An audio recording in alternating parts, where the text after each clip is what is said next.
When the orange box was first released, it seemed that 5 games in one was too good to be true. But that was back in 2007. What about now? The orange box, is it worth it?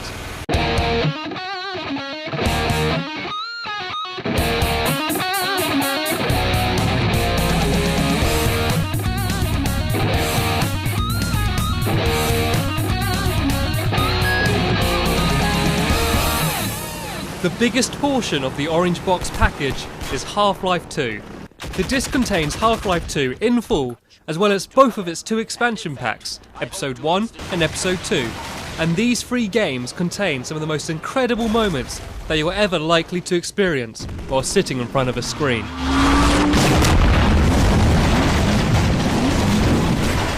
The Orange Box's game developers at Valve are masters of game design.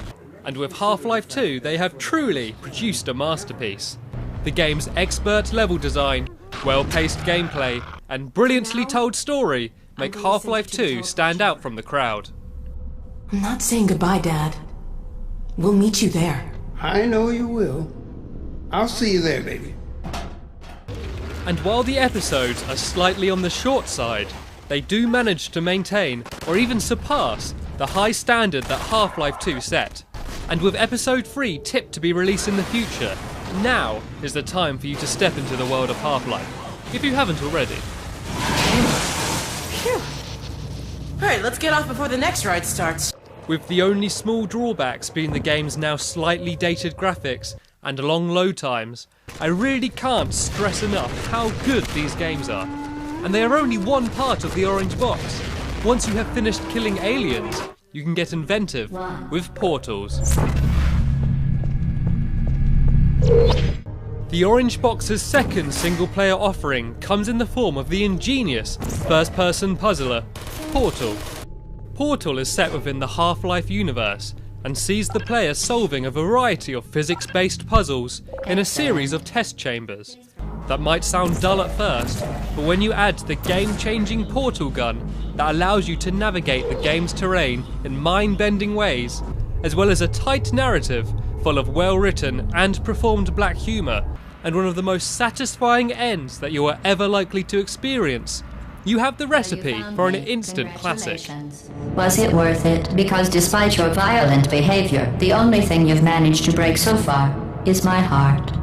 And while Portal won't take long to finish, with the average gamer completing it in under 5 hours, it has plenty of replay value in the form of challenge levels and advanced test chambers.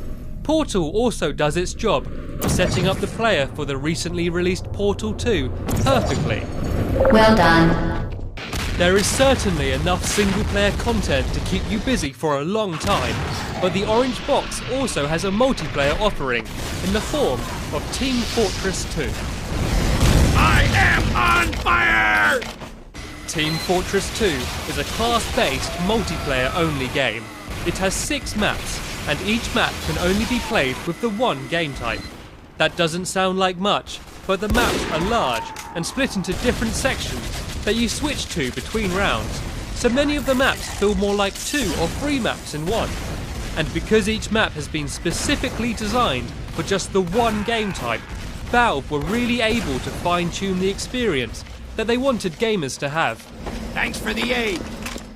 There are 9 classes in Team Fortress 2, and these classes go further than simply what guns they have. Each class has its own special attributes that make playing as them feel like a completely different experience. From the high-speed running of the scout, the walking tank of the heavy, or the equipment management of the engineer, you are almost definitely going to find a class that suits your playstyle, although the real fun comes in switching between them on the fly.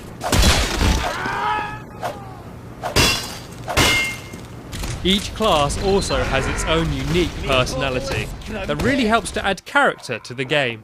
They will shout out one-liners and catchphrases throughout the game, do unique taunts to humiliate your victims, and have their own mini-movies in the form of the game's hilarious Meet the trailers.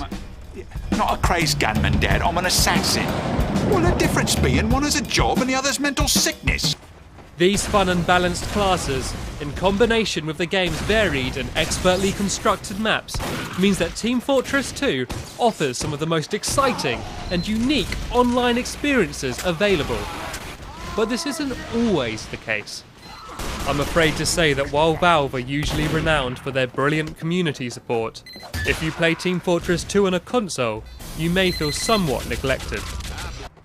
While Valve brag that Team Fortress 2 on PC has had over 119 updates that have effectively doubled the size of the game since release, the console versions have remained almost completely untouched. So while PC gamers have had a steady supply of bug fixes, new maps, weapons, community content and game types, all for free, console gamers have been left in the dark. You failed!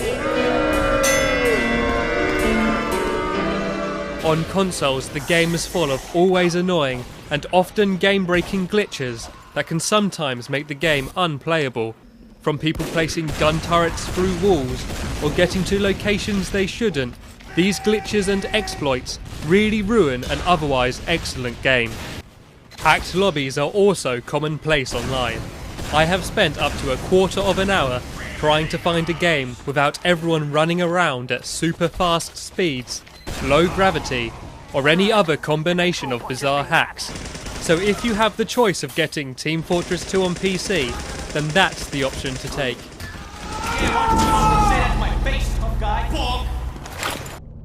Another worthy addition to the Orange Box is the game's developer commentary mode. This is available on all of the Orange Box's 5 games and allows you to play through the game as normal, but when you see a floating speech bubble, click it and you can hear commentaries about the making of the game from the game developers and the voice actors. This is a brilliant addition to the game and gives you yet another reason to play through everything more than once.